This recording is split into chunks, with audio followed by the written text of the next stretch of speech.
안녕하십니까. 네.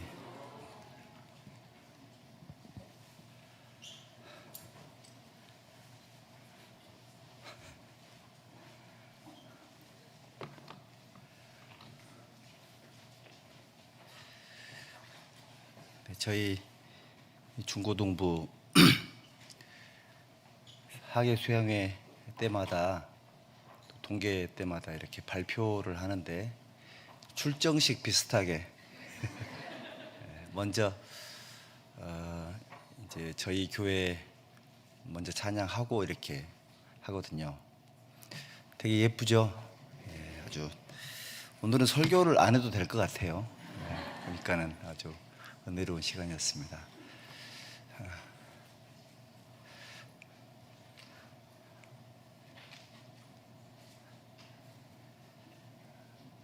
자, 얼른 들어오세요.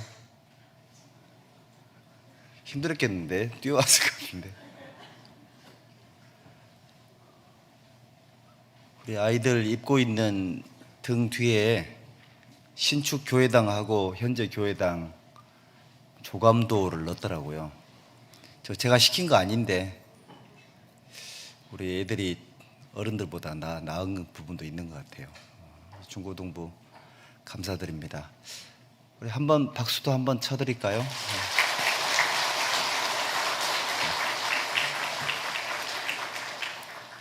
박수 받으면 책임이 그리 넘어가는 거예요.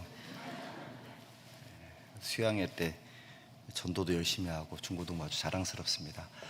같이 기도하고 시작하겠습니다. 기도하겠습니다.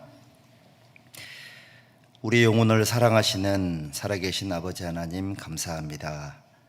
죄 가운데 태어나 죄를 물 먹듯이 먹고 마시며 하나님 앞에 원수로 살아가던 이 불쌍한 죄인들, 하나님의 크신 은혜의 말씀 안으로 인도해 주시고 또 진리의 말씀을 통해 하나님을 알게 해 주시고 또 우리의 모든 죄를 대속해 주시기 위해서 흘려주신 은혜로운 보혈로 우리의 모든 죄가 영원히 용서되고 또 우리를 구원하셨다는 그 거룩한 하나님의 사랑을 알게 하셔서 저희들의 영혼을 영원한 멸망의 구덩이에서 구원해 주신 것 감사드립니다. 또 구원받은 저희들 이 험한 세상 속에 고아처럼 버려두지 아니하시고 또 이 귀한 몸된 교회 안으로 인도하셔서 진리의 말씀 안에서 교제하며 주님의 복음을 또 전할 수 있도록 기회를 주시고 또 모든 필요한 능력과 은혜로 함께해 주시는 것 감사드립니다. 또 주일을 맞이해서 주님의 진리를 사모하는 영혼들 한자리에 불러 모아 주시고 하나님의 말씀으로 또 함께 하셔서 이 역사의 마지막 시대를 어떻게 살아야 될지, 무엇을 위해 살아야 될지를 또 일깨워 주시는 것 감사드립니다. 각 사람에게 필요한 하늘 양식으로 오늘도 가득 채워 주시고 우리의 모든 성도들의 삶 속에 하나님이 주인 되셔서 하나님 앞에 섰을 때에 칭찬과 존귀와 영광을 얻을 수 있도록 도와주시기를 하나님께 부탁을 드립니다. 또 지금 이 시간 공주 수양관에서 6차 수양회 복음 말씀이 증거되고 있습니다.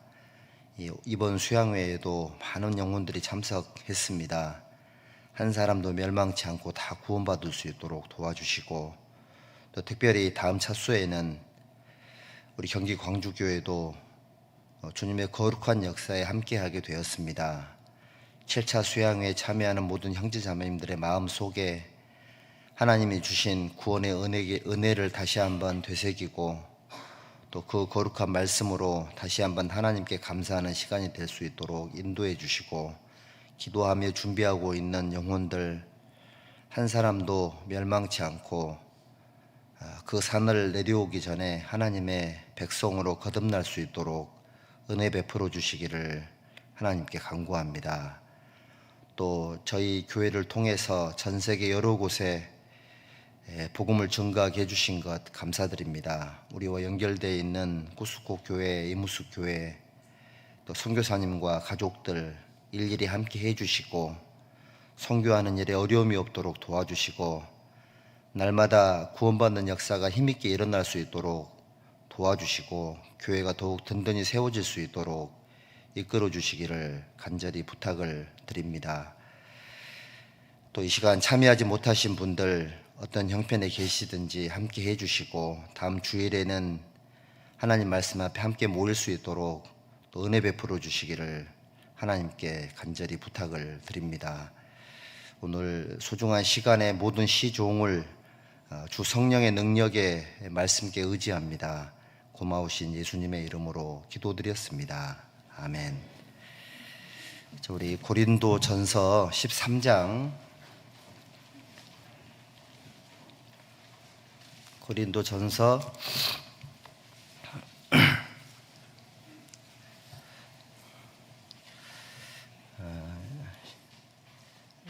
13장 1절부터 제가 읽어 올리겠습니다. 내가 사람의 방언과 천사의 말을 할지라도 사랑이 없으면 소리나는 구리와 울리는 꽹과리가 되고 내가 예언하는 능이 있어 모든 비밀과 모든 지식을 알고 또 산을 옮길 만한 모든 믿음이 있을지라도 사랑이 없으면 내가 아무것도 아니요 내가 내게 있는 모든 것으로 구제하고 또 내 몸을 불사르게 내어줄지라도 사랑이 없으면 내게 아무 유익이 없느니라. 여기 12절 13절은 같이 읽겠습니다. 우리가 이제는 거울로 보는 것 같이 희미하나 그 때에는 얼굴과 얼굴을 대하여 볼 것이요 이제는 내가 부분적으로 아나 그 때에는 주께서 나를 아신 것 같이 내가 온전히 알리라. 그런즉 믿음, 소망, 사랑 이 세 가지는 항상 있을 것인데 그 중에 제일은 사랑이라. 예. 우리가 잘 알고 있는 것처럼 지금 6번째 하계 수양회가 진행되고 있고요. 지금 복음 말씀이 증거되고 있습니다. 오늘 오후에는 또 많은 상담들이 있을 예정이고 또 침례식도 있고 이렇습니다. 그리고 다음 차수는 저희 교회가 함께하는 하계 수양회가 또 진행이 됩니다. 다음 주일은 공주 수양관에서 만나야 됩니다. 또 여기 오셔가지고 다 휴고 됐나 보다 오해하지 마시고 공주 수양관에 저희 교회가 주일날 거기 참석하니까 참고하셨으면 좋겠습니다. 자, 오늘은 여기 고린도전서 13장 내용을 통해서 사랑의 실천이라는 주제로 몇 가지를 한번 생각을 해 보려고 합니다. 여기 13절에 보니까 그런즉 믿음, 소망, 사랑 이 세 가지는 항상 있을 것인데 이 세상에 사는 동안에는 믿음, 소망, 사랑 이 세 가지가 같이 필요합니다. 그런데 그 중에 제일은 사랑이라. 그 2번 나눠주 밑에 보면 그 중에 더 큰 것은 이렇게 기록이 되어 있죠. 그러니까 믿음, 소망, 사랑 중에 사랑이 제일 크다 이제 그런 의미가 아니고요. 믿음과 소망, 사랑은 이 세상에 있는 동안에는 믿음이 필요할 때는 믿음이 필요하고 소망이 필요할 때는 소망이 필요하고 사랑이 필요할 때는 사랑이 필요할 건데 천국에 가면 믿음과 소망이 의미가 없어요. 왜냐하면 완성이 되기 때문에 천국에서는 믿음으로 사는 생활 또 소망이 이루어지는 거니까 천국에 가면 믿음과 소망은 그 기능을 잃게 되고 천국에서는 뭐만 남을까요? 사랑만 남게 되는 거예요. 그래서 그 중에 제일은 사랑이라고 이렇게 얘기를 하신 겁니다. 여기 고린도 전서 12장 31절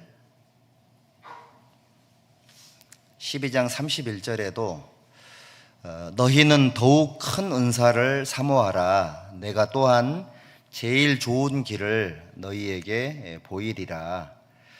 여기 고린도 전서 12장에 여러 가지 성령의 은사 또 그리스도의 몸이 교회인데 몸은 하나인데 여러 지체가 있는 것처럼 하나님께서는 모든 지체에게 필요한 은사와 지혜와 능력을 주셨다고 말씀을 하셨죠. 그런데 어떤 은사보다 가장 큰 은사가 뭐냐? 사랑이라고 얘기를 하고 있는 겁니다. 그래서 구원받은 이후에 우리의 삶을 가장 잘 활용하는 방법은 사랑의 삶을 실천하는 삶이다 라고 생각하면 틀림이 없습니다.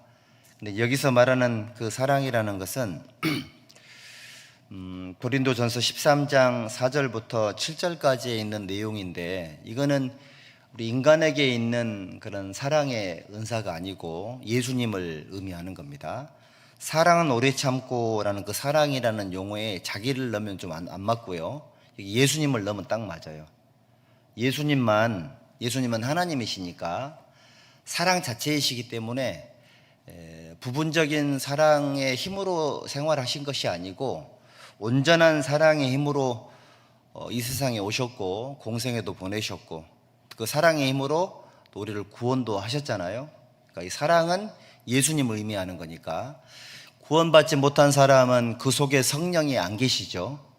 성령이 계시지 않은 분들은 인간적인 사랑밖에 할 수가 없어요. 그러니까 제한적이고 부분적이고 또 한계가 있는 어떤 그런 사랑을 하는 것이 이제 우리 인간들의 한계이죠. 그런데 거듭난 그리스도인들은 사랑의 본체이신 예수님이 우리 속에 들어와 계시니까 우리가 성령 충만을 입게 되면, 또는 하나님의 마음이 우리 마음을 주장하시고 또는 그 힘에 붙잡히게 되는 순간은 인간적인 어떤 그런 사람임에도 불구하고 하나님의 능력으로 말미암아 성경적인 사랑, 하나님의 온전한 사랑을 실천할 수 있는 힘이 그 속에서 나온다라고 말씀을 하신 겁니다. 그래서 우리 구원받은 성도들에게 이 세상에 어떤 지혜와 능력으로 살아갈 거냐, 야고보서 1장에도 지혜가 부족하면 구하라고 말씀을 하셨고, 예수님도 구하고 두드리고 찾으라고, 그러면 하나님께서 주실 것이고 문을 열어주실 것이고 얻게 될 거라고 말씀을 해주셨잖아요. 그러니까 신앙생활 하면서 내 삶의 제일 큰 은사는 사랑이다. 예수님이죠. 예수님을 힘입어서 구원도 받았으니까 내 생에 그 세례 요한처럼 그는 흥하여야 하겠고 나는 쇠하여야 하리라.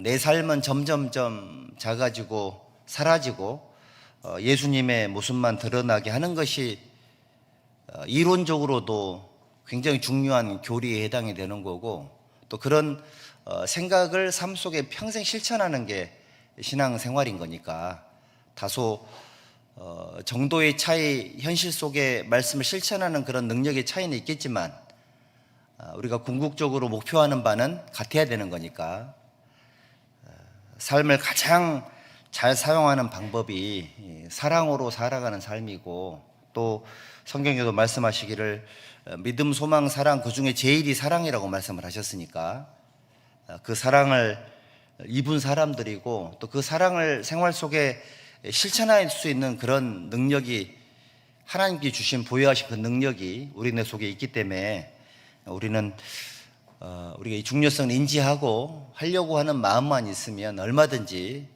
이 사랑을 실천할 수 있는 그런 힘을 얻을 수 있을 거다라고 말씀드리고 싶습니다. 실제로 여기 13장 1절로 3절까지 우리가 읽었는데 3번에 걸쳐서 사랑이 없으면 아무것도 아니라고 이렇게 얘기를 했잖아요. 1절 한번 보시죠. 같이 읽어볼까요?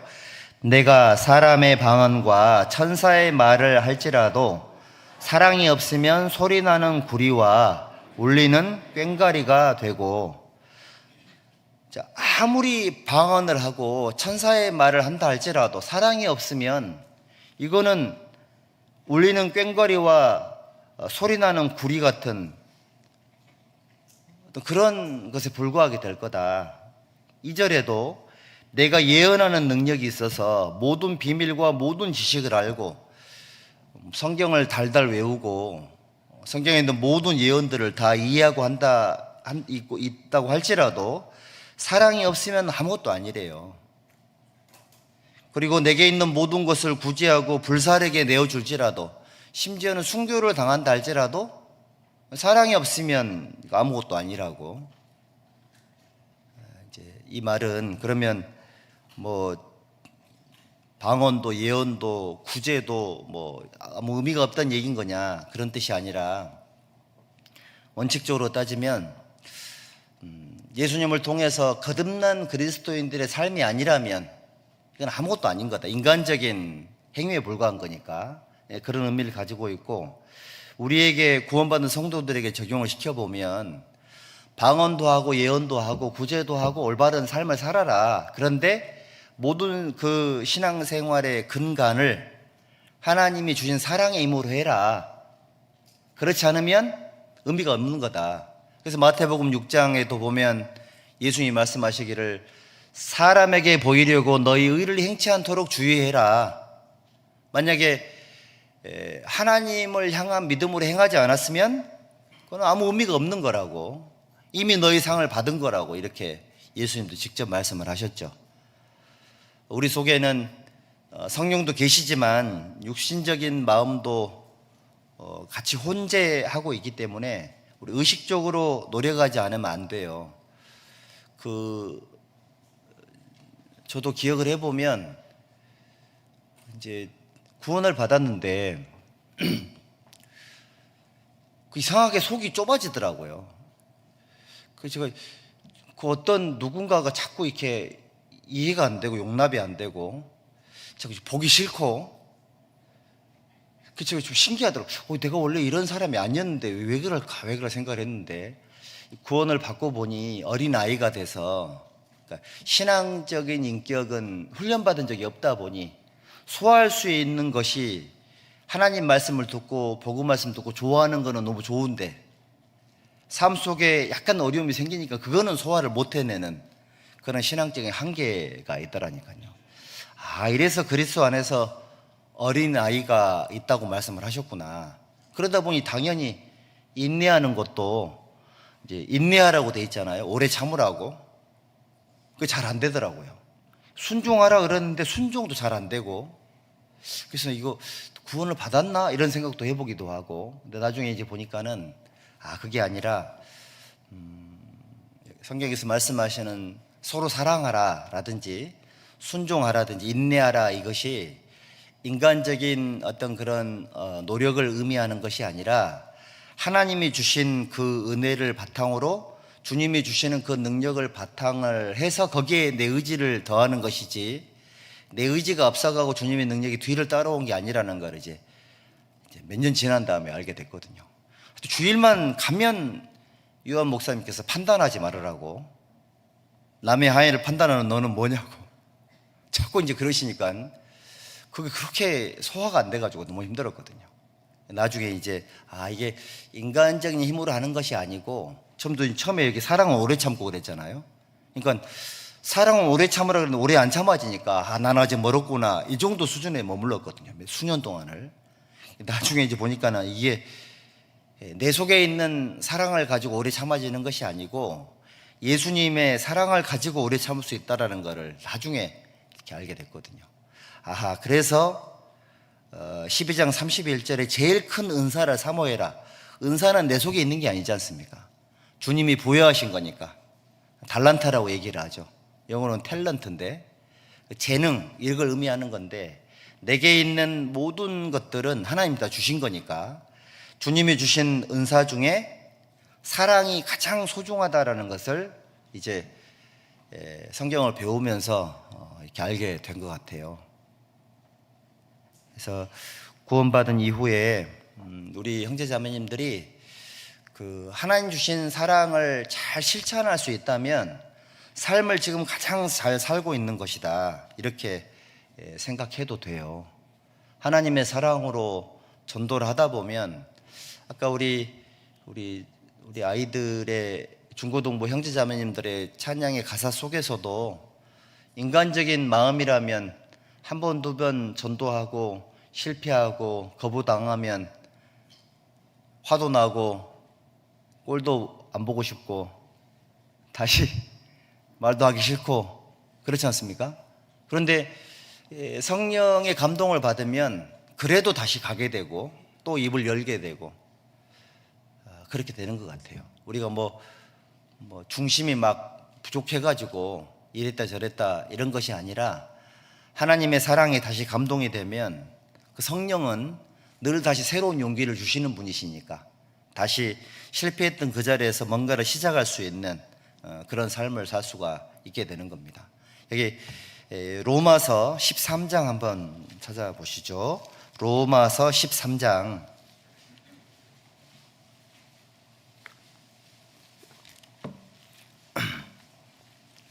10절, 로마서 13장 10절 같이 한번 읽어 보겠습니다. 사랑은 이웃에게 악을 행치 아니하나니 그러므로 사랑은 율법의 완성이니라. 사랑은 율법의 완성이니라. 율법의 가장 중요한 두 가지가 뭡니까? 하나님을 제일 먼저 사랑하는 게 첫 번째고, 두 번째는 내 이웃을 내 몸처럼 사랑하는 게 두 번째거든요. 그러니까 율법은 10,000가지로 기록되어 있다고 되어 있고, 성경학자들은 613가지라고 얘기도 합니다. 이걸 압축한 게 10계명이죠. 그런데 사랑은 율법의 완성이다. 그러니까 예수님을 통해서 구원을 받은 사람만 10,000가지로 기록된 10계명, 613가지의 율법, 이런 것들을 지킬 수 있는 힘은 예수님을 통해서만 가능한 거다. 그러니까 구원받은 성도들만 하나님의 말씀을 순종할 수 있고 지킬 수 있고 행할 수 있는 거다, 이런 의미인 거죠. 그래서 신앙생활 어떻게 해야 될까라고 고민 많이 하고 계실 텐데, 복잡하게 생각할 것이 아니라 예수님의 사랑으로 하나님을 사랑하는 것, 그리고 하나님의 몸된 교회를 사랑하는 것, 그 다음에 자기 가족들, 육신적인 가족들을 사랑하는 것, 그 다음에 자기 자신 또한 사랑하는 것, 그리고 그 사랑을 하면서 이웃에게 하나님의 사랑을 전하는 것, 이렇게 사랑을 실천하면 되는 거거든요. 그래서 신앙생활 하면서 어떨 때 실패하냐면, 하나님과의 사랑의 관계가 끊어지거나 약해지거나 또는 무너졌을 때 신앙생활을 실패할 수 있어요. 또 언제 또 신앙생활 실패할 수 있냐면, 그 하나님을 사랑하는 것처럼 하나님의 몸된 교회를 또 사랑을 해야 되는 걸 실천해야 되는데, 교회에서 원하는 거는 순종이거든요.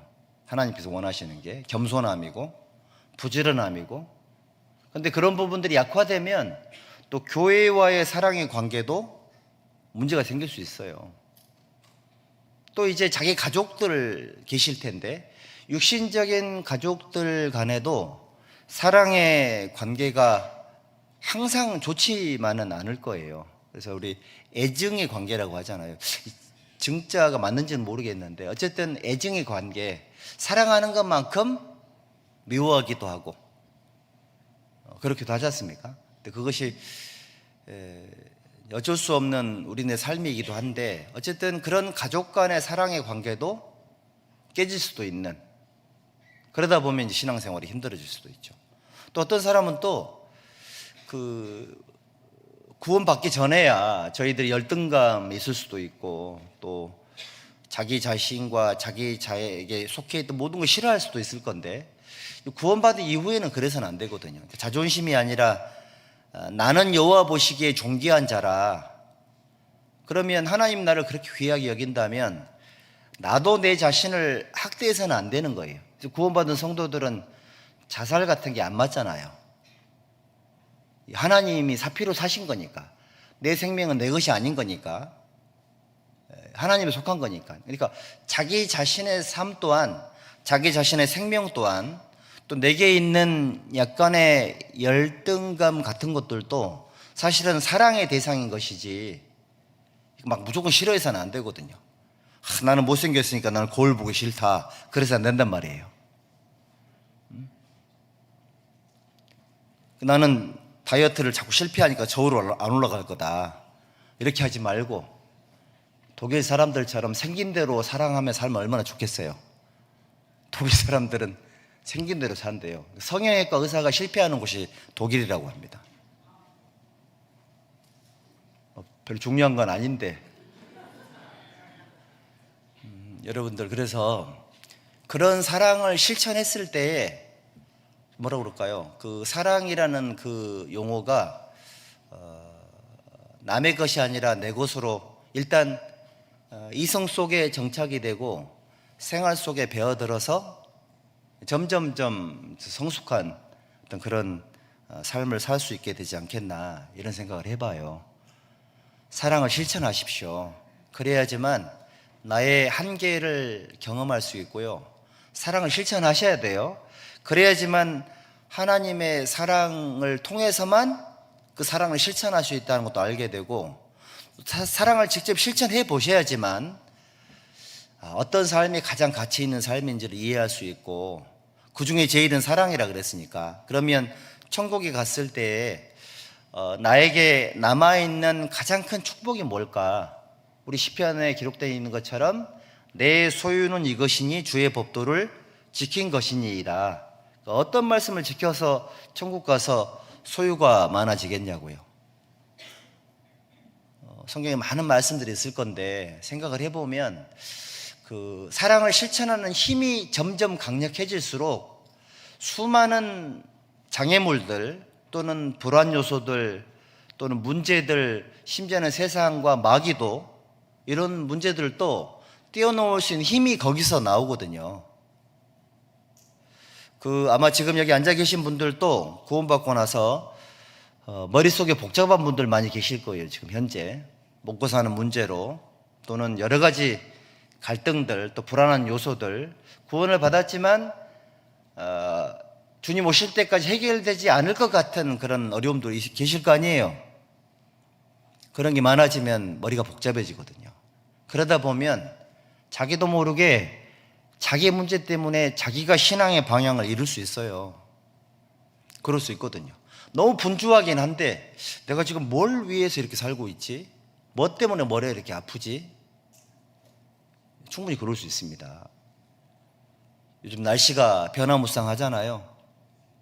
어제 하늘을 보니 그 가을 하늘 같더라고.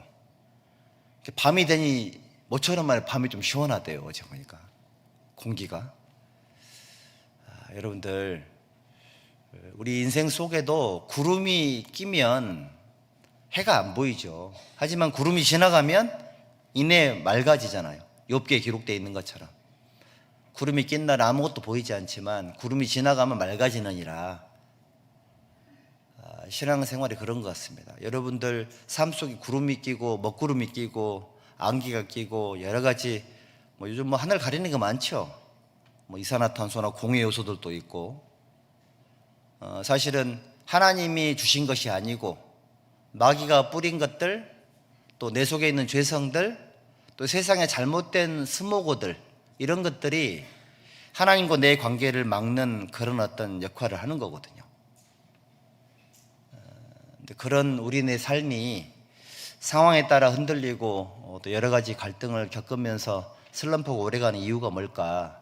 간단합니다. 하나님과의 사랑의 관계에 이 부분이 문제가 생기면 그게 오래 가요.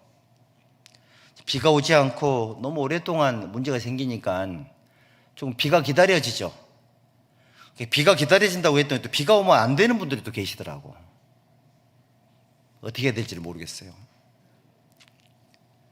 저기 유럽도 지금 난리더라고요. 헝가리 같은 나라는 원자력 발전기 3개를 가지고 전기를 돌리는데 그 원자로를 돌리는 그 원자 용수가 있잖아요. 물이 없어가지고 지금 2개를 멈췄고 1개도 곧 멈춰야 될 상황이 왔답니다.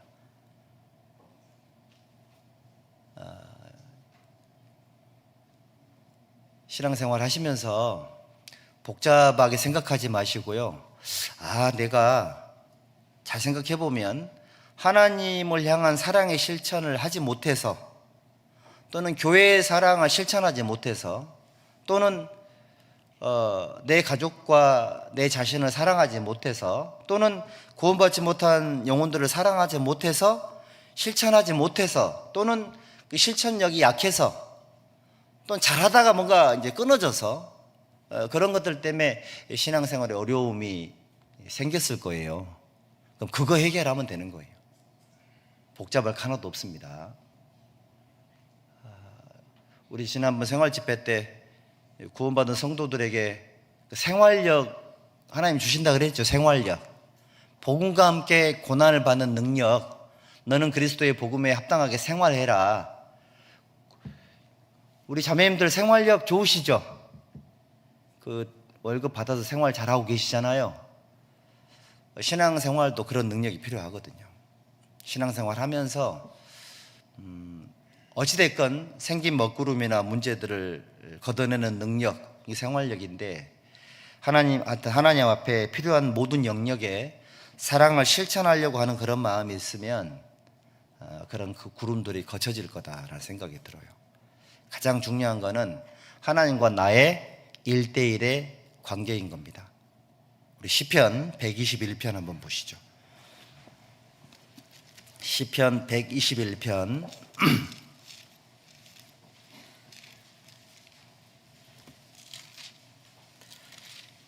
1절 2절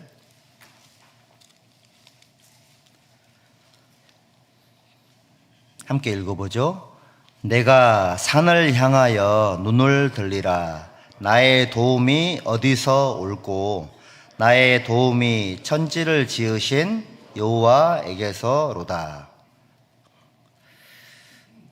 여기 시편 기자는 성전에 올라가는 노래 그랬잖아요. 성전이 이제 그 죄가 사해지는 장소였으니까, 그러니까 이스라엘 민족들이 그 남자들은 1년에 3차 예루살렘 성전에 모여야 되는 상황이었는데,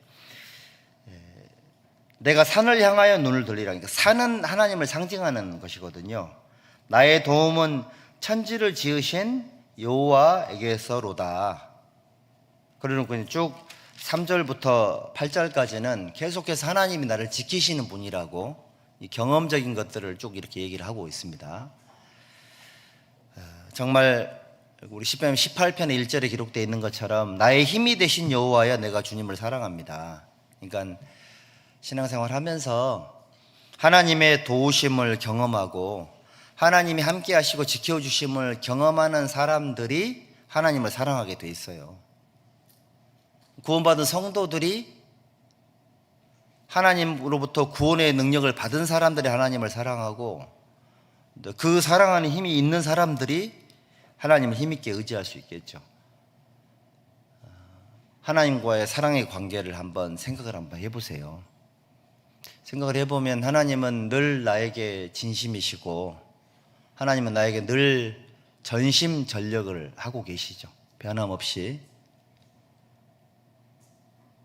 우리가 다소 또는 많이 불안정한 삶을 살아도 다시 일어설 수 있는 이유는 산이 항상 그 자리에 있는 것처럼 하나님 항상 그 자리에 계시기 때문에.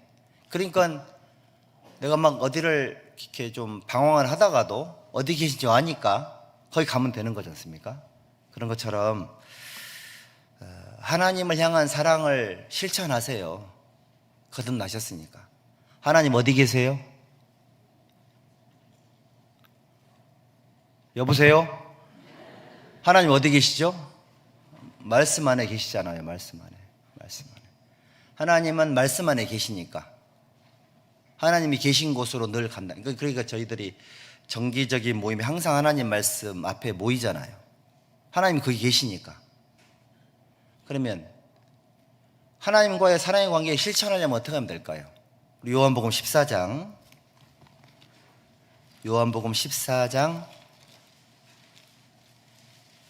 23절 한번 보시죠.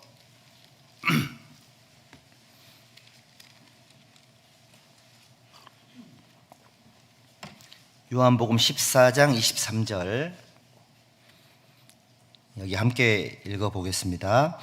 예수께서 대답하여 가라사대 사람이 나를 사랑하면 내 말을 지키리니 내 아버지께서 저를 사랑하실 것이요 우리가 저에게 와서 거처를 저와 함께 하리라. 하나님 말씀을 지킨다라는 의미는 하나님 말씀을 순종한다. 너희가 진리를 순종함으로 너희 영혼이 깨끗하게 되어 거짓이 없이 형제를 사랑하기에 이르렀으니 마음으로 피차 서로 사랑해라. 하나님 말씀에 순종함으로 구원을 받으신 거지 않습니까? 그렇다면 하나님과의 사랑의 실천은 하나님 말씀을 지킴으로 구원받게 하는 말씀을 순종해서 구원받은 것처럼 신앙생활에 필요한 말씀들을 순종해서 하나님과의 사랑의 관계가 실천되는 거다. 여러분들이 하나님을 향한 사랑을 계속 유지하고 싶고 그 사랑을 더 키우고 싶으면 하나님이 가장 소중하게 여기는 삶을 사세요. 그런 사랑을 실천하시라고요. 그게 뭐냐면 하나님 말씀에 순종하는 것이 바로 그런 삶에 해당이 되는 겁니다. 그런 사람들을 하나님은 사랑하실 것이요 우리가 저에게 와서 거처를 저와 함께 하리라. 성령이 우리 안에 들어와 계시지 않습니까? 그 다음에는 성령 충만을 받아야 되는 거니까 순종하는 성도들에게 성령의 능력이 더 커지고 하나님 말씀에 그 말씀을 지키려고 노력하는 사람들에게 하나님이 그 사람을 더 귀하게 여기는 건 당연하겠죠. 하나님께 귀하게 여김 받는다는 게 얼마나 큰 축복이냐고요. 하나님을 향한 그 사랑을 실천하는 방법 첫 번째가 뭐라고요? 하나님 말씀에 반응할 것, 순종하는 거예요. 그 말씀 지키는 것, 이것이 하나님을 향한 사랑을 실천하는 거예요. 또 요한복음 12장 26절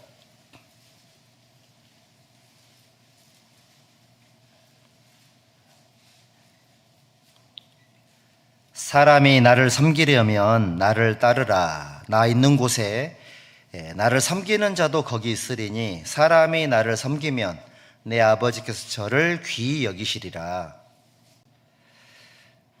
또 하나님을 향한 사랑을 실천하는 방법은 주님을 잘 따라가는 겁니다. 나를 따라오너라 내가 너희로 사람을 낚는 어부가 되게 하리라. 성경에는 구원받은 성도들에게 리더십을 발휘하라고 한 적이 한 번도 없어요. 하나님 말씀을 잘 따라와라. 예수님을 따라와라. 하나님에 관계된 모든 것들에 순종해라. 팔로우십을 강조를 했지 리더가 돼야 되고 뭔가를 본인이 해결해야 되고 이렇게 말한 적이 한 번도 없으시거든요. 언제 어떻게 하나님의 사랑을 실천할 거냐? 주님을 잘 따라가는 거다.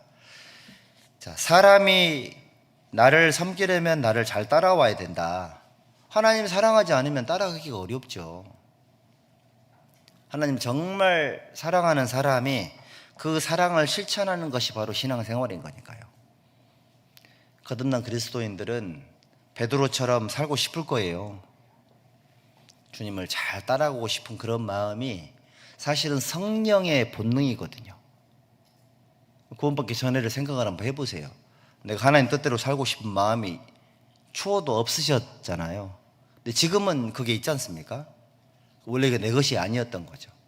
내 속에 계신 성령으로 말미암아 그런 삶을 살 수 있게 된 거니까. 그게 생겼으면 그런 영역을 계속 개발하고 발전시켜서 하나님 앞에 살아가는 게 좋을 거예요. 그리고 또 하나님을 향한 사랑을 실천하는 게 뭐냐면 요한일서 2장 15절에 누구든지 세상이나 세상에 있는 것들을 사랑하지 말라고 했죠. 세상을 사랑하면 아버지의 사랑이 그 속에 있지 않을 거라고. 세상에 있는 모든 것은 하나님 아버지로 쫓아온 것이 아니라고 이렇게 말씀을 하셨어요. 하나님을 향한 사랑을 실천하는 방법은 세상이나 세상에 있는 것들을 사랑하지 않는 것. 세상을 사는 목적은 열심히 일을 하고 사업을 해서 가족들을 챙기고 복음을 전하기 위해서 그렇게 하는 것이지 세상이 우리의 영구한 도성이 될 수가 없고 세상을 사는 목적이 내 삶의 목표가 될 수가 없기 때문에 사랑하는 건 옳지 않죠. 열심히 사는 건 맞지만 애착과 집착의 대상은 아닌 거다. 그러면 만약에 잘못된 사랑을 하고 있으면, 그러니까 그 가늠하는 여자들이여 세상과 벗된 것이 하나님의 원수임을 알지 못하느뇨. 세상을 사랑하면 하나님도 사랑하시니까 지금 영적인 간음인 상태인 거다. 성경은 이렇게 경고하고 있는 거예요. 하나님을 향한 사랑을 실천하는 것은 세상이나 세상에 있는 것들을 사랑하지 않는 것, 연연하지 않는 것, 성실하게 사는 건 틀림이 없고 당연히 그래야 되고, 있는 힘을 다해 세상을 사는 건 맞는 거지만 그 사는 것 자체가 우리 삶의 목적이 될 수 없다라는 거, 이런 구분을 건강하게 잘 규정해서 유지하는 것, 이 하나님의 사랑을, 하나님을 향한 사랑을 실천하는 것이죠. 그리고 또 요한일서 한번 찾아보시죠. 요한일서 5장.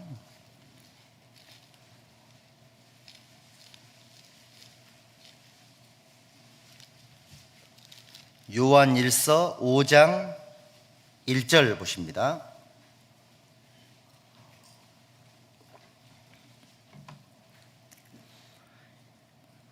함께 읽어보시죠.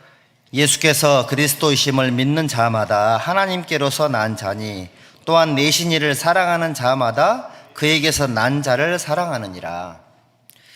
우리 히브리서 1장에 보면 우리 예수님이 새로운 가족 관계를 이렇게 규정을 해주셨죠.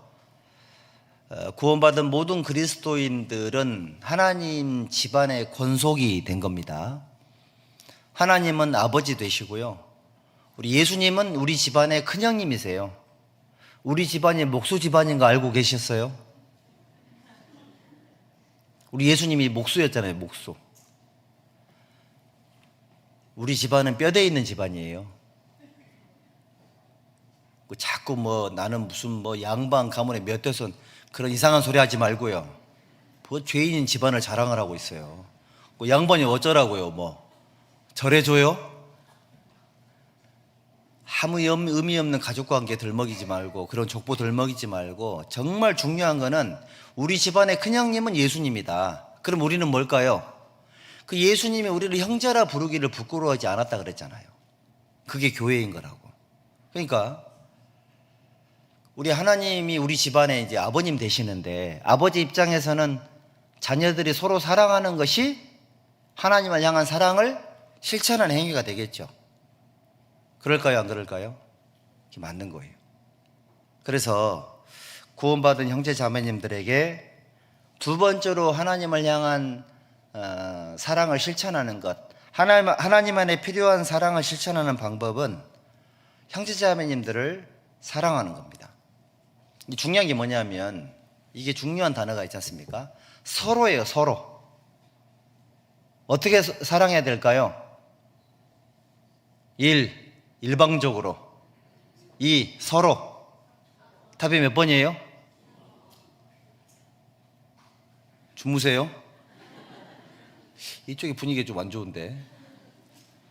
서로 사랑하라고. 이거 절대 잊지 말아요. 한쪽의 노력으로는 구원받은 성도들 간의 관계는 절대 좋아지지 않습니다. 서로 사랑하라고. 제가 이제 별로 숫자를 중요하진 않겠지만 살펴보니까 성경에 서로 사랑하라는 표현이 249번 기록이 돼 있어요. 외울 필요는 없습니다. 신약 성경에는 116번, 서신서에만 51회 기록이 돼 있어요. 그러니까 249번 중에 51회가 서신서에 기록이 돼 있으니까 서로 사랑하라고. 구원받은 성도들끼리는 서로 사랑해야 된다고. 이게 얼마나 힘드냐면, 하나님의 사랑을 통해서 하지 않으면 서로 사랑하는 게 불가능해요. 그리고 서로 사랑해야 된다라는 거를 또 이거를 삶 속에서 정확하게 또 실천하는 것도 여간 쉽지가 않거든요. 많이 힘들더라고 해보면. 여러분들 어떤 심리학자들은 내가 노력해서 유지되는 관계는 끊어내라, 끊어야 된다, 이렇게 얘기들 하죠. 뭐 요즘 뭐 가족들 간의 가스라이팅이 심하다, 이런 표현도 하고. 근데 그 단어는 가족에게 사용해서는 안 되는 단어긴 한데, 근데 그런 세상을 저희들이 살아요. 근데 이제 곰곰이 생각을 해보면 육신적인 형제 자매들, 육신적인 가족 간에 포기할 수 있어요? 부모가 자식을 포기할 수 있을까요? 자식이 부모님을 포기할 수 있을까요? 안 되죠. 거의 불가능하죠. 말로는 그렇게 표현할지 몰라. 속에는 그게 잘 안 돼. 속으로는 잘 안 되죠. 그런 것처럼 구원받은 형제 자매님들 간의 관계도 그런 것 같아요. 쉽지가 않아요. 왜 쉽지가 않을까 생각을 해보면, 뭐 나이가 서로 다르고, 또 성장했던 환경도 다르고, 뭐 성격도 다르고, 그래서 그런 거다. 물론 그런 것도 있겠죠. 그런데 이제 가장 큰 원인 중에 하나가 뭐냐면, 구원받은 형제자매님들의 삶은 수고하고 무거운 짐을 지고 살았던 사람들이에요. 그리고 심령이 가난했던 사람들, 그리고 애통했던 사람들. 그러다 보니 영적으로 또는 정신적으로 어떻게 보면 환자로 따지자면 중환자들이 많이 계셨던 거예요. 그러니까 겁안 죽게 된 걸 겨우 살려만 놓은 거니까, 죽음은 모면했지만 했지만 건강해지는 과정은 오랜 시간이 걸릴 수 있잖아요. 그렇죠? 요즘이야 뭐 병원에 오랫동안 입원시키지 않지만 과거에는 뭐 1년도, 2년도, 몇 년도 병원에 계신 분들도 계셨거든요. 아이고, 이분이 언제 건강에 대해서 퇴원하실라나. 중환자실에 막 1년씩 2년씩 있으면 온 가족이 피가 마르죠. 우리 신앙생활도 보면 어떤 분들은 죽음은 모면했지만 중환자실에 계신 분도 계시고요. 어떤 분은 중환자실은 아니지만 뭐 약간 집중치료실? 조금 덜한데, 또 어떤 분은 또 산소방이 아니면 살 수 없는 분도 계시고, 폐가 안 좋으신 분들, 또 어떤 분들은 또 간병인이 24시간 붙어야지만 또 생활하는 분도 계시고, 또 어떤 분들은 또 여기 그러니까 삶이 그렇다는 얘기예요. 그런 분들이 많이 계시다 보니 서로 사랑하는 게 알지만 그게 아예 안 되는 분도 계시고요. 그래서 이제 이런 게 쉽지가 않은 거예요. 그런데 그거를 하라고 말씀을 하셨으니까 하다 안 되면 포기할 수가 없는 그런 상황인 거예요. 그러니까 이제 형제자매들 서로 사랑해야 되는 거 아는데 서로 간에 어려움이 생기면 속이 시원해요, 괴로워요? 말할 것도 없죠. 말할 것도 없죠. 괴롭죠. 때로는 외면도 해보고, 못 본 척, 같은 말이구나. 외면이나 못 본 척나. 그렇게 해봐도 궁극적인 문제가 해결이 안 되면 어렵죠. 그래서 때로는 문제를 직접 해결해 보려고 해도 더 상황이 안 좋아지기도 하고. 답이 뭘까 고민하는 분도 많이 계실 거예요.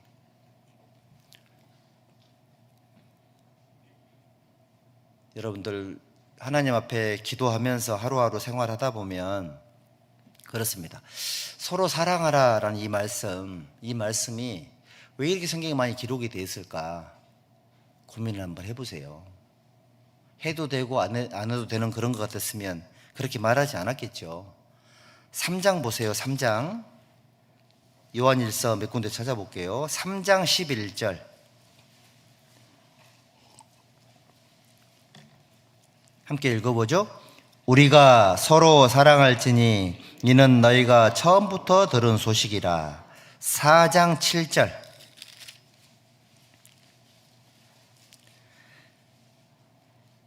여기도 함께 읽읍시다.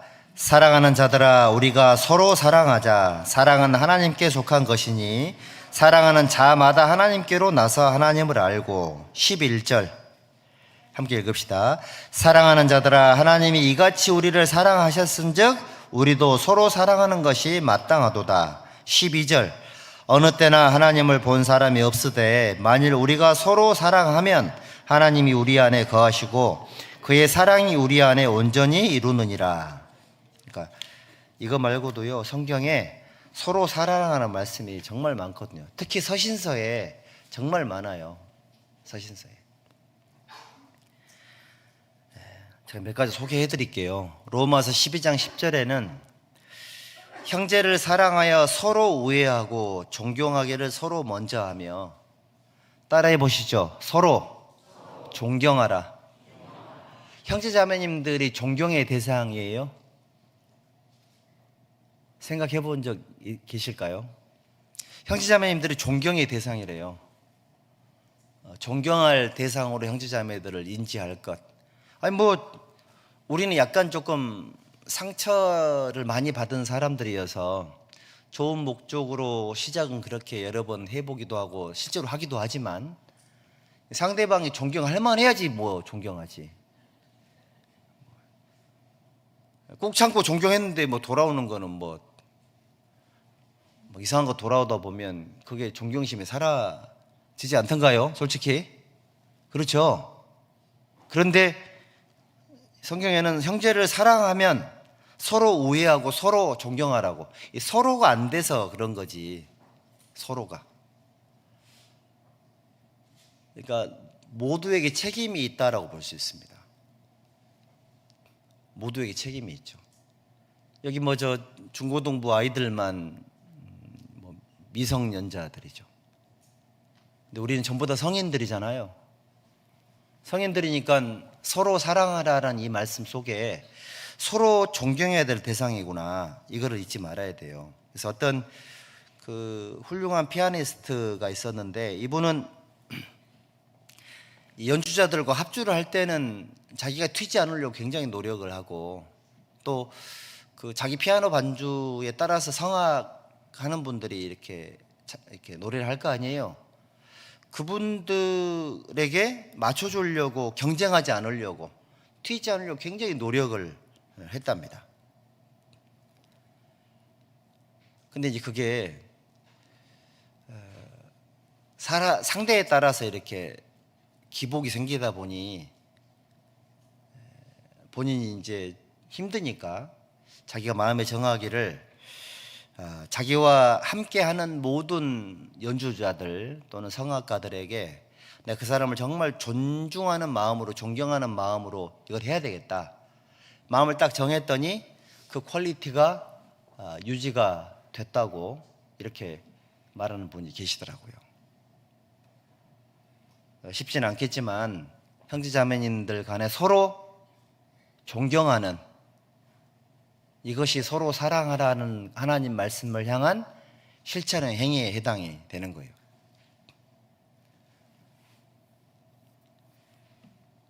우리 형제자매님들, 구역장님들 존경하시죠? 너무 갑작스러운 질문입니까?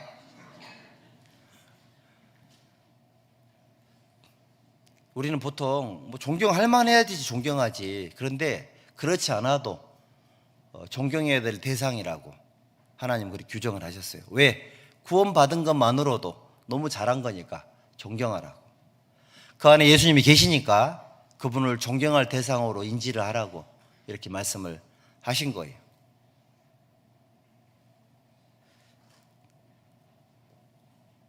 그 다음에 로마서 12장 16절에는 서로 마음을 같이하여 높은 데 마음을 두지 말고, 이런 구절이 있습니다. 서로 마음을 같이 해줘라. 마음을 모아줘야 된다. 이렇게 말씀을 하셨어요. 우리 너무 바쁘고 또 개인적인 여러 가지 어려움이 많다 보니 마음은 굴뚝 같은데 잘 안 되는 경우도 있을 겁니다. 하지만 구원받은 성도들 간에 서로 사랑하는 방법 중에 정말 중요한 기술이 마음을 같이 해주는 거예요. 마음을 같이 해주는 거죠. 이번에 보니까는 수양회 할 때 구역에 누구 말씀 들으면 구역장님들 계속 내려가셔가지고 이렇게 하시던데 정말 잘하시는 거죠. 왜 내려가신 거예요? 직분 때문에 내려가신 겁니까? 그런 거 아니죠. 직분도 직분이지만 마음을 같이 해주려고 내려가신 거죠. 가서 맛있는 것도 사주고. 현장을 보면 아무래도 달라지니까. 그러신 거죠? 근데 왜 나한테는 한 번도 안 찾아와요? 나도 죽도록 상담하고 힘들어 죽겠는데 나한테는 안 오대. 희한하대. 삶을 반성을 제가 많이 했습니다. 이렇게 살 바에 내가 죽어야 되나 이런 생각도 해보고. 서로의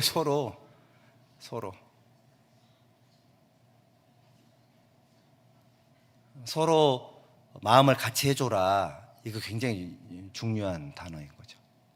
마음을 함께 해주세요. 마음으로. 그게 되게 좋은 겁니다. 때로는 웃고 즐기기도 하고 때로는 좀 다툼이 생길 수 있겠죠. 하지만 그래도 마음은 항상 그곳에 가 있잖아요. 그저 충주호에 6명의 자식들, 남자들만 사는데 다 총각이더라고. 수년 전에 다큐멘터리인데 보니까는 가족들이 가난해가지고 부모님이 화전민이. 어머님은 지금 그 파킨슨이 오셔가지고 병원에 누워 혼자 계시고, 아버지하고 6명의 남자들이 살아. 하루 3끼 밥을 해먹고. 보고 있으니 마음이 짠하더라고. 물론 항상 좋지만은 않대요. 그런데 그런 과정 속에서 시간이 지나면서 서로를 향한 그 마음들을 이해를 하니까는 그 마음을 모아주는 그 각별한 힘이 있더라고. 보니까 또 큰아들하고 둘째 아들 또 그렇게 각별하고, 이 두 사람은 학교를 아예 안 다녔어요. 그런 게 있더라고. 동병상련이라고 이런 게 있더라니까요. 교회에 있다 보면 또 특별히 마음 가는 사람들이 있죠. 비슷한 사람들 계시지 않던가요? 중고 없는데 괜히 마음 가는 사람들. 뭐 중고 없이 밉다 이런 거 말고 받은 거 없는데 괜히 마음 가는 사람도 있거든요. 그 하나님 안에서 마음을 같이 해주는 것은 하나님을 향한 사랑의 실천이에요. 꼭 해주시기 바랍니다. 그리고 여기 로마서 15장 7절에 보면은 서로 받으라고 이런 말씀이 있습니다. 너희도 서로 받으라. 그 받으란 말이 뭐 들이받으라 이런 말이 아니죠. 성경에 용납하라, 내 삶의 일부로 인정을 해라 이런 뜻을 가지고 있답니다. 형제자매님들의 삶을 내 삶의 일부로 생각을 해라. 육신적인 가족은 한 건물 안에 사는 게 육신적인 가족이지만 또 교회당이라는 공간 안에, 또 신앙생활이라는 어떤 그런 영육간의 공간 안에 성도들이 함께 들어와 계시죠. 사실 대가족인 거죠. 저희들이 서로 받아줘야 된다, 인정을 해라 그런 뜻이죠. 형제자매님들은 경쟁자가 아니죠. 어느 부모가 아이고 저 아들이 아빠보다 낫네 그럼 막 기분 나쁠 아버지가 있을까요? 당연히 아들이 나보다 나아야지. 아이고 그 따님이 아들보다 훨씬 낫네요. 당연히 내 자식이 나아야죠. 그럼 막 화나요? 안 그렇죠? 형제자매님들도 마찬가지죠. 좀 유치하긴 한데 형제자매님들이 잘 되고 영육간에 있잖아요. 잘 되고 그랬을 때 배가 아프냐 또는 기분이 이상하게 묘하게 안 좋냐 아니면 내일처럼 정말 기쁘냐, 본능적으로 올라오는 그 감각이 그 사람의 지금 현재 상태랍니다.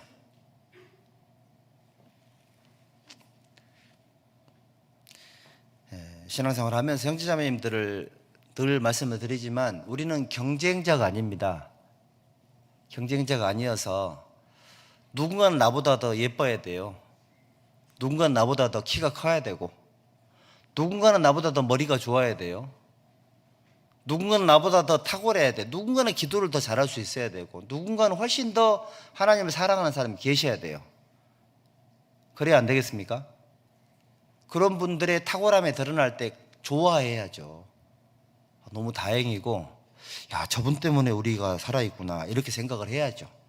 그게 용납하는 거고 받아들이는 거고 덕을 세우는 거고 그런 거거든요.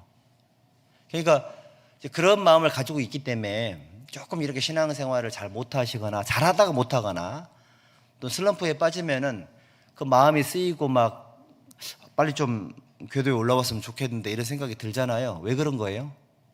당연히 사랑하기 때문에 그런 거죠. 또 이걸 또 오해하면 안 돼요. 안 그래 힘들어 죽겠는데 왜 이렇게 쪼아대냐고, 딱따구리냐고 당신. 그런 뜻이 아니죠. 그런 뜻이 아니고 그 사람의 신앙의 부재로 인해서 생긴 어떤 그런 부분들이 아쉬워서 이제 그렇게 표현하는 거죠. 그런 표현을 정당화시킨다는 뜻이 아니라 누군가가 열심히 신앙생활 하다가 갑자기 안 보입니다. 그러면 마음 한 켠이 퀭하지 않아요? 우리 교회도 보니까는 지정석이 다 있으셔. 이쪽에 앉으시면 계속 이쪽만 앉으셔. 근데 누군가 자기 앞에 이상한 사람이 앉으면 싫어해. 이 사람 왜 여기 앉아있지? 주로 이 좌석에 이제 주로 자매님들이 앉아 계셔요. 여기 우리 아이들이 앉아있고. 그러니까 옆에 늘 앉아있는 사람이 있다 없으면 편해요, 불편해요? 좀 걱정까지 아니어도 약간 조금 궁금하죠? 이 양반 어디 갔을까? 이번 주일 어디 갔지? 집안에 뭔 일이 있나? 해외여행 갔나? 아니면 실족했나? 보니까 지난번 구역 모임도 안 나왔던데. 생각해보니까 3주 안 나왔네. 왜 남한테 이렇게 관심이 많아요? 왜 그런 걸까요? 생명이 연결될 증거잖아요. 하여튼 뭐 주고받는 건 없는데 신경 쓰이는 존재가 된 거죠, 저희들이. 형제자매님들, 서신서 읽을 때 서로 사랑하라는 단어가 50여 번 넘게 나올 거예요. 물론 간접적인 표현까지 생각 훨씬 더 많겠죠. 동그라미 쳐가면서 실천해요. 아셨죠? 사랑으로 서로 종로로 달하고 이렇게까지 표현이 되어 있더라고. 용서해라, 용납해라, 이거 괜찮죠. 근데 종로로 달하고, 종이 뭐예요? 오라면 오고 가라면 가죠. 종이에요, 왕이에요, 지금? 설교 들을 땐 종인데 살다가 보면 왕이 되기도 하죠. 내가 낸데 누가 나한테 그렇죠. 누가 우리 신앙생활을 강제하겠습니까? 단 권할 뿐이죠. 우리는 법적인 어떤 구속력은 전혀 없어요. 하나님 말씀은 권하는 거지.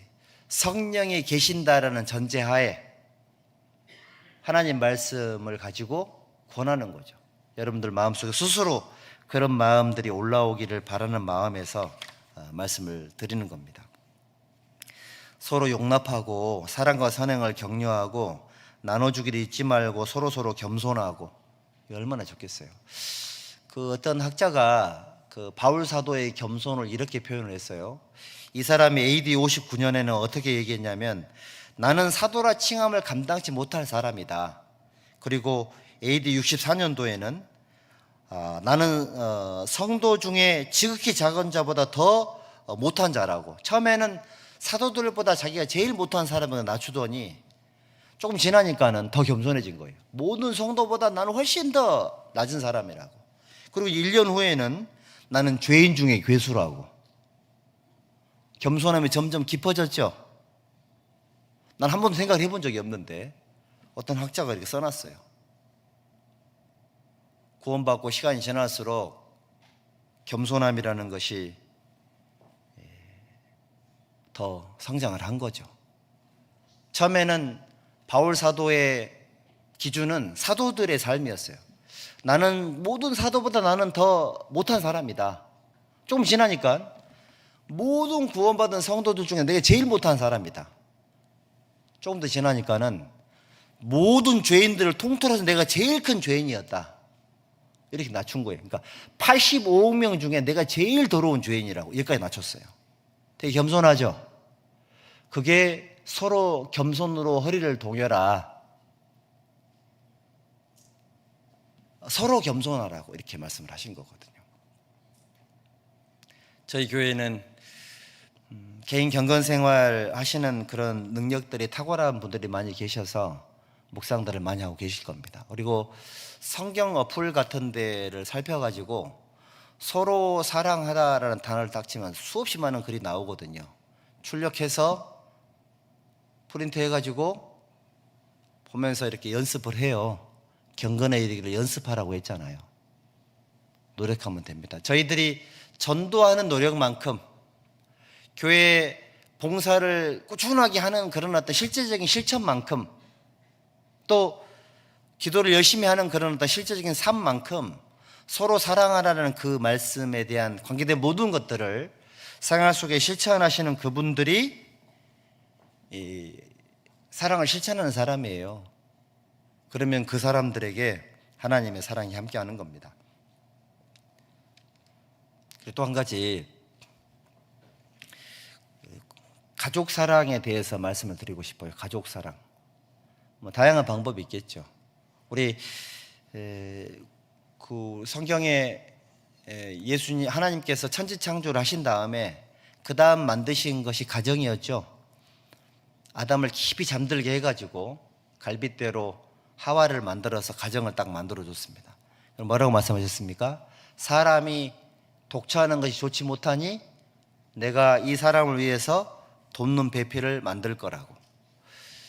그 생각을 좀 해봤어요. 제가 제 개인적으로는 나한테 가장 큰 선물은 구원받은 거고 하나님 몸된 교회 안에 거하는 생활이고, 그리고 내게 가장 큰 선물은 보니까 사랑하는 자매더라고요. 그리고 그 다음 가장 큰 선물은 내 사랑하는 자식들. 제일 큰 선물이더라고. 다 그렇죠? 그래요? 그 아픈 손가락 있다면서요. 아픈 손가락. 어느 손가락이 제일 아파요? 저는 이 손가락이 아파요. 두 번째 이거. 제가 그 사고로 뭡니까? 죽어가는 형제님 입을 맞고 혀를 옆으로 제끼다가 이빨에 손가락 잘릴 뻔했거든요.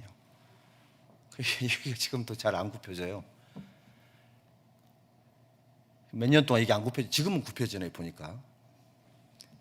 그래서 제가 그랬거든요. 이거 안 굽혀지니까 나는 전쟁 터져도 총을 못 쏠 거라고 내가 그랬었는데, 여러분들 하나님께서 보시기에 또 내가 아픈 손가락인 것처럼 우리 가족들도 다 그럴 거예요. 저도 이제 육신적인 가족들, 형제들을 생각을 해보면 참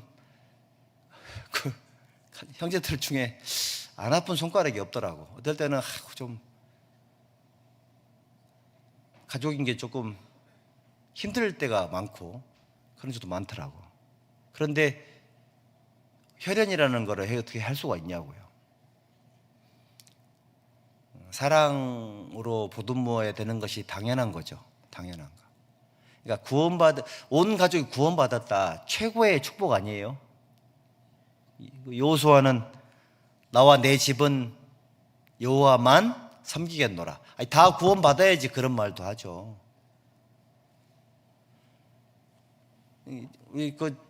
구원받은 청년 형제 자매들이 결혼해가지고 자녀들을 낳았어요. 그러면 이제 가족들이 다 구원받고 신앙생활 확률이 훨씬 높죠. 그런 집은 처음부터 그냥 좋은 계획을 세울 수 있어요. 나와 내 집은 하나님 섬기겠다고. 그런데 결혼 생활 하다가 구원받은 분들은 가족들 전도하는 게 쉽지가 않지 않습니까? 그런 경우에는 가족 사랑에 대한 부분들이 상당히 회의감이 많이 생길 때도 있고요. 쉽지가 않죠. 또 이 가정에 서로 따로따로 있는 경우 더더욱 그렇고요. 핏줄만 있나요? 서로 다른 가족들이 연결이 되어 있지 않습니까, 여러분들? 그런데 곰곰이 생각을 해보면 가족 관계는 형편들은 다 다르겠지만 우리 하나님의 사랑을 실천할 수 있는 최고의 현장 중에 하나이죠. 그렇지 않습니까? 구원받지 못한 가족들을 전도하려고 하다 보면 쉽지가 않아요. 그런데 또 조금 더 깊이 생각을 해보면 포기할 수 없는 그런 상황이기도 하고요. 현실은 녹록지가 않고 그런 부분들이 있습니다. 우리가 열심히 신앙생활하고 또 삶을 살다가도 거듭나지 못한 가족들을 탁탁 만나면 마음에 다 걸리기도 하고 막 괴롭고 그렇지 않습니까? 현실적으로 너무 불가능한 상황인데 포기할 수 없고, 근데 그런 혈연 관계를 주신 게 하나님이시니까 이 영역도 하나님의 사랑을 실천하는 그 영역에 예산에 집어넣는 것이 하나님 앞에는 합당하겠죠. 그런데 이제 이게 좀 조심스럽긴 해요. 왜냐하면 그건 다 그렇긴 한데 그 마귀가 세상의 임금이지 않습니까? 그러다 보니 이 가족 관계를 깨는 게 마귀가 하는 주특기예요. 그 죄와 마귀가 그렇게 서로 사랑해야 될 육신적인 가족들 관계도 좀 어떤 가족은 이 가족이 하지 말아야 될 죄를 막 저지르는 사람도 있잖아요. 그런 사람들은 어떻게 해야 됩니까? 이런 질문도 있거든요, 사실은. 근데 그럼 어떻게 해야 되는가, 그런 경우는? 그런 경우도 있죠. 상황들이 점점점 복잡해지고 점점 어려운 상황이 생기다 보니 조심스럽긴 합니다만, 어찌됐건 하나님 말씀으로 놓고 보면 죄가 문제인 거고 마귀 사탄이 문제인 거는 맞거든요. 그래도 그 천지를 창조하시고 다음에 가족 관계라는 것을 하나님 만드셨을 때는 그 뜻이 있었을 거다라는 생각이 들어요. 구원받지 못한 육신적인 가족들을 전도할 때도 물론 이제 상황에 따라서는 일정한 거리를 유지해야 될 상황이 있을 수도 있을 겁니다. 상대방이 뭐 최악인 경우 같은 경우는 또 문제가 생길 수도 있거든요.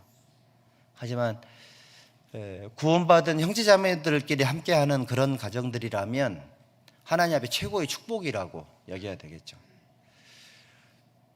저도 이제 구원받고 나서 승용차 한 대로 이제 4명이서 차를 타고 가서 딱 내리니까는 그 교회 식구들이 그 내 형제가 구원받고 신앙생활하는 모습이 너무 보기 좋다고. 제 눈에는 그 방배동 교회 건너 경남 아파트 있었거든요. 거기 주차장에 온 가족이 아빠, 엄마, 자녀들 이렇게 온 가족이 같이 내려서 계단 올라가는 모습이 그게 그렇게 부럽더라고. 나는 언제 이렇게 가족들을 다 구원받기 위해서 교회를 함께 갈까? 그게 그렇게 부럽던데요. 우리 교회도 온 가족이 구원받고 신앙생활 하시는 분들이 계시고 그렇지 않은 분도 계시잖아요. 온 가족이 구원받은 분들은 온 가족이 구원받고 신앙생활 하는 것들에 대한 감사함이 좀 무뎌질 수도 있으실 겁니다. 근데 그렇지 않은 분들이 봤을 때는 그게 그렇게 부럽거든요.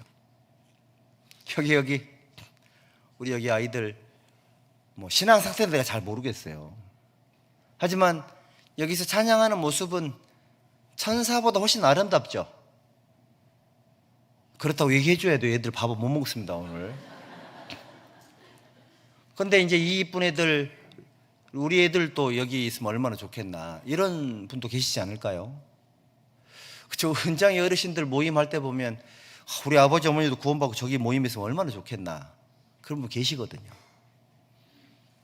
가족 사랑 실천하셔야 돼요. 조금 상황이 좋으면 적극적으로 하시고요. 상황이 정말 힘들다, 기도라도 시작하세요. 어떻게든 실천하시라고. 이게 필요합니다. 사랑은 실천하라고 되어 있는 거거든요. 오래 참으라 그랬으니까. 모든 걸 견디며 모든 걸 바라며 참으라고 했잖아요. 사랑은 인내로 시작해서 인내로 끝나는 겁니다. 노력이라도 하자, 기도라도 해야 되겠다, 이런 마음으로 좀 해주시고요. 그리고 또 우리 형제자매님들은 각자 자기 자신들의 삶도 사랑해 주세요. 자기 몸도 좀 사랑해 주시고, 자기 몸도 좀 사랑해 주시고, 자기 몸에 좋은 음식 집어넣어 주시고, 좋은 음악 들려주시고, 또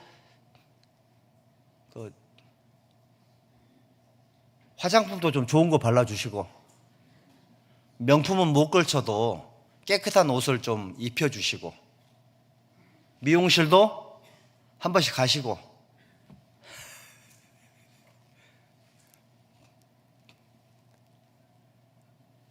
크게 막 죄가 되지 않는 범위 내에서는 자기 자신에게도 좀 건강하게 형편에 맞게 좀 투자를 좀 잘 해주세요.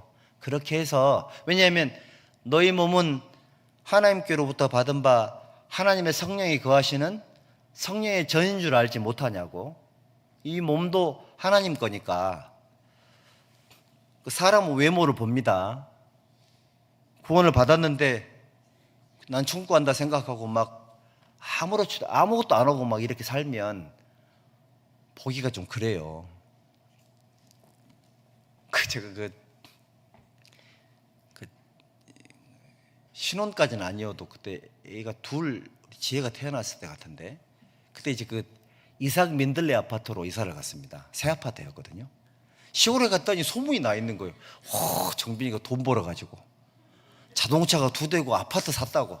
아니라고, 내가 전세라고. 아니라고, 집을 산 거라고. 내가 아무리 말을 해도 소용이 없어요. 소문이 다 나 있어. 그랬더니 뭐라고 그러죠? 하나님 믿었더니 하나님 복을 줬다고. 하여튼 시골은 시골이에요. 사람 외모를 봅니다. 구원 받았는데 너 천국 간다며. 근데 왜 이렇게 몰골이 말이 아니냐. 형편이 어려운가 보다. 왜 옷이 그 모양이냐. 말은 안 해도 속으로 있잖아요.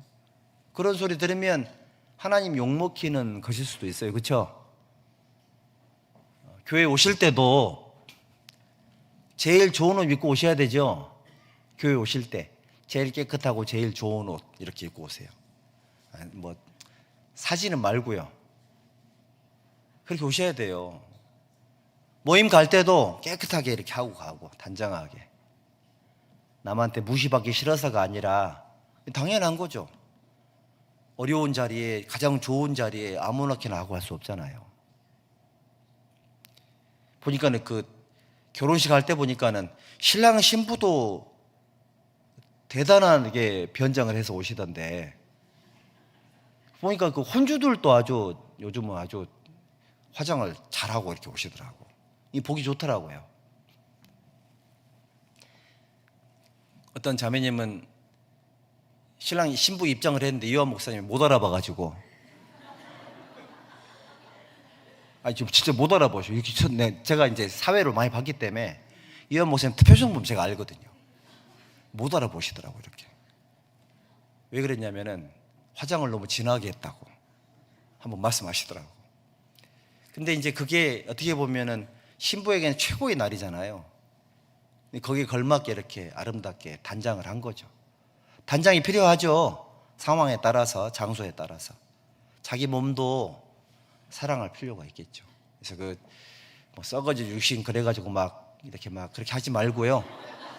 이게 좀 자기 몸에 투자도 좀 건강하게 빚내지 마시고요. 그렇게 하세요. 우리나라에만 있는 훌륭한 장소가 있잖아요. 올리브영인가? 이번에 보니까 무슨 뭐 영화, 큰 히트친 영화 감독하고 그 사람들 한국에 왔다면서요. 영화 홍보로 온 게 아니라 휴가 왔다면서요. 휴가. 감독이 보니까 올리브영 다니면서 몽땅 쇼핑했다고 신문에 나오던데. 별게 신문에 다 나와요. 그러니까 그렇게 해서 자기 몸도 좀 사랑하는 필요합니다. 자기 삶도 좀 사랑해요. 대출 많이 받으셨죠? 대출 받은 자기 삶도 좀 사랑하시고, 내 대출 언제 끝날 거냐? 안 끝날 거예요. 신세한탄하지 말고요. 그거 사랑해요. 여러분들 페루 갔더니 대출을 받을 수가 없어요. 이번에 저희가 이번에 페루 쿠스코에 15인승을 정말 싸게 사가지고 하나 중고차를 해줬는데, 어떤 형제 하나가 선교사님한테 그랬대. 자기 대출 받아가지고 한국에 500만 원 건축금 할 거라고. 그래서 목사님, 선교사님 그랬대.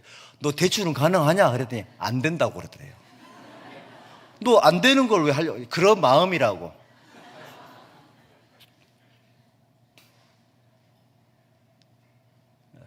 깔깔한 지역에 살고 있는 다니엘이라는, 다니엘인가? 아브라함. 그 친구가 이제 그런 표현을 했다 하더라고요. 얼마나 마음이 이뻐요. 그렇죠? 대출을 받을 수가 없어요. 그 동네는. 아예 안 돼요. 불가능해요. 돈 벌고 싶잖아요? 돈을 못 벌어. 일이 없어요. 투잡, 쓰리잡 안 돼요. 밤에 일할 게 없어. 아무것도 없어요. 밤에 돌아다니는 거는 개밖에 없어요, 길에. 정말로요. 아무것도 없다니까요. 기반 자체가 안 돼 있는 거예요. 우리는 그나마 할 수 있는 모든 걸 할 수 있어요. 자동차 고장 나잖아요. 바로 당일날 그 다음날 수리되는 게 우리나라밖에 없어요. 신세한탄하고 하다 보면 사실 우리 감사를 잃어버리거든요. 자기 삶도 사랑해야 된다. 그래서 나보다 육신적으로 부유한 부분들 쳐다보지 말고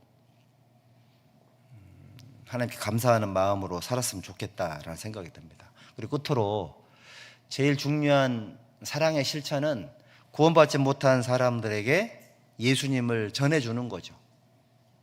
예수님은 사랑이시잖아요. 요한일서 4장 16절에 우리가 하나님이 우리를 사랑하시는 사랑을 우리가 알고 믿었노니 하나님은 사랑이시라. 하나님 사랑이시죠. 그러면 최고의 선물이 구원이잖아요. 구제예요, 구원이에요? 구원 맞습니까? 구원을 선물해 주는 거는 우리가 최고의 선물을 주는 거거든요. 사랑을 실천하세요. 그래서 막 이렇게 막 거부당할 거 생각해가지고 막 두렵고 떨림으로 덜덜 떨면서 막 이렇게, 물론 그렇게 돼야 되겠지만, 이왕이면 구원받지 못한 사람에게 진짜 명품을 하나 딱 사서 갖다 줘요. 그러면 선물 주는 사람이 막 떨면서 줘요? 당당하게 줘요? 당당하게 줄 수 있겠죠?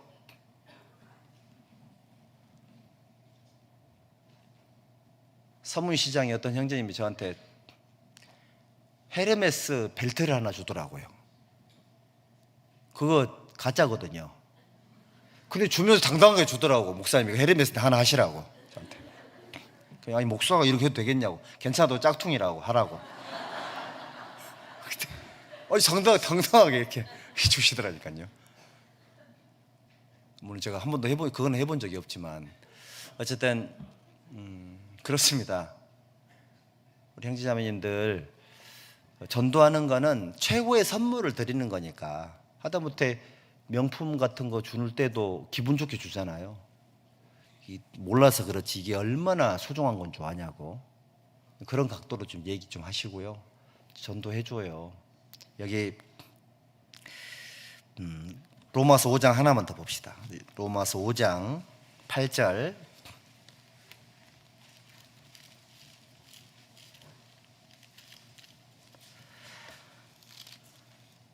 함께 읽어보죠. 우리가 아직 죄인 되었을 때에 그리스도께서 우리를 위하여 죽으심으로 하나님께서 우리에게 대한 자기의 사랑을 확정하셨느니라. 그러니까 하나님의 사랑은 대속으로 나타났지 않습니까? 그러니까 하나님이 직접 자기의 육체를 우리에게 선물로 주면서 그걸 사랑이라고 말씀을 하셨으니까, 하나님이 사람에게 주시는 최고의 선물은 구원인 거니까.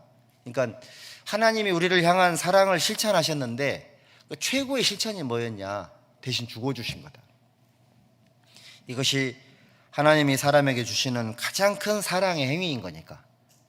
우리가 예수님의 사랑을 전하는 것은 몰라가지고 막 핍박도 하고 오해도 하고 막 하지만 우리가 할 수 있는 최고의 사랑의 실천은 구원받지 못한 사람들에게 예수님을 전해주는 거고, 성경 강연의 말씀을 듣게 해주는 거다. 이렇게 말씀드릴 수가 있겠죠. 하나님이 세상을 이처럼 사랑하사 독생자를 주셨으니, 그래서 죄인 하나가 회개하면 회개할 것 없는 의인 9을 인하여 기뻐하는 것보다 훨씬 더 기뻐하실 거라고 연결되는 겁니다, 여러분들. 전도가 힘들긴 해도 우리가 할 수 있는 최고의 행위이고 굉장히 보람 있는 삶이 되는 거죠. 혹시 여기 앉아 계신 분들 저 좀 보시죠. 혹시 대답할 필요는 없고요. 오늘 만약에 죽는다면 천국 갈 수 있어요? 아니, 대답하지 말라 그랬잖아요. 속으로 천국 갈 수 있어요? 불안한 분도 계시죠? 대답 안 하셔도 됩니다. 불안한 분 계실 거라고. 아니, 나 생각 안 해봤는데. 아니, 구원 뭐 천천히 받으면 되지 뭐. 나 이 교회 나오고 있잖아. 그렇게 넉넉하게 마음 먹지 마시고요. 우리 7차 수양회 경기 광주교회 함께 갑니다. 이번에 조금 불안하신 분들은 확실하게 하나님의 선물, 하나님이 나에게 사랑을 실천하셨는데 그게 십자가의 그 은혜거든요. 그거를 받아들이는 것이 우리 인생들의 도리이기도 하고요. 또 내가 평생 가장 큰 선물을 확보하는 그런 행위에 해당이 되기도 하거든요.